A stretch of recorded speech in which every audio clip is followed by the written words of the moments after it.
28 লাউ 25-30 বাইরে বাজারে, কলকাতার বাজারে 24। কলকাতা বাজার শুধু দেখলে তবে না, আমাদের গ্রামীণ বাজারে দেখতে হবে, গ্রামের লোক যাতে জিনিসটা পায়, চাষিরা যাতে দাম হ্যাঁ ওখানে কম থাকে, তার কারণ তারা লোকাল প্রোডাকশন করে এবং চাষিদের থেকে কিনে নেওয়া এই ব্যাপারটা কিন্তু খুব ভালো ব্যাপার। তাতে চাষিরাও উপকৃত হয়, লোকেও টাটকা জিনিসটা পায় এবং সুফল বাংলার মধ্যে দিয়ে আমরা মানুষের যে সুফলটা সেটা কিন্তু আমরা পৌঁছে দিতে পারি। দেশের বর্তমান পরিস্থিতিতে যেন কালোবাজারি করে কেউ যেন দাম না বাড়ায়, কেউ যেন হোর্ডিং করবার চেষ্টা না করে, বর্ডার দিয়ে বেশি টাকা পাবো বলে অন্য জায়গায় মাল সাপ্লাই না করে, মাল মানে মেটেরিয়াল।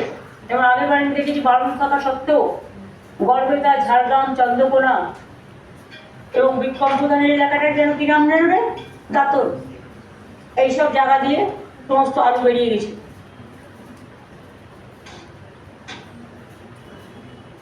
বর্ডারগুলোতে নজর রাখতে হবে।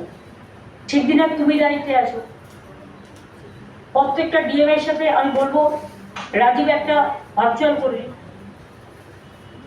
এবং কেউ যেন ওই ট্রেনে করে পাঠিয়ে দিলাম সেট খবর রাখবে না, অত সহজে নয়। আর এইসব সময় এসব যারা করে না, এটা ক্রিমিনাল অফেন্স। এখন দামগুলো সবজিগুলো স্টেবল আছে, তার কারণ সঠিক টাইমে সরকার সঠিকভাবে ব্যবস্থা নিয়েছে এবং মনিটরিং করে বলে। এবং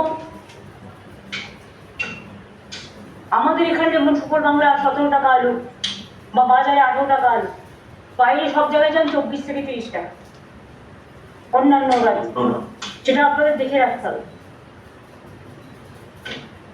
আলু চাষিরা দামটাও ভালো পেয়েছে, চাষিরা সুফল পাচ্ছে, এটা আমাদের সুবিধে। আপনি কেনা শুরু করেছেন বলে আপনি কথা বলবেন না, আমি কথা বলবো। আপনি তো আচ্ছা ছেড়ে দিন না আপনি। রাজ্যের পাশে 518টা হিমঘরে যে আলু আছে, আমি সংখ্যাটা বলছি না, তাতে আমাদের যা প্রয়োজন আছে চাহিদার থেকে যোগান বেশি আছে, সুতরাং আমরা টোটালটা ইউজ করতে পারবো।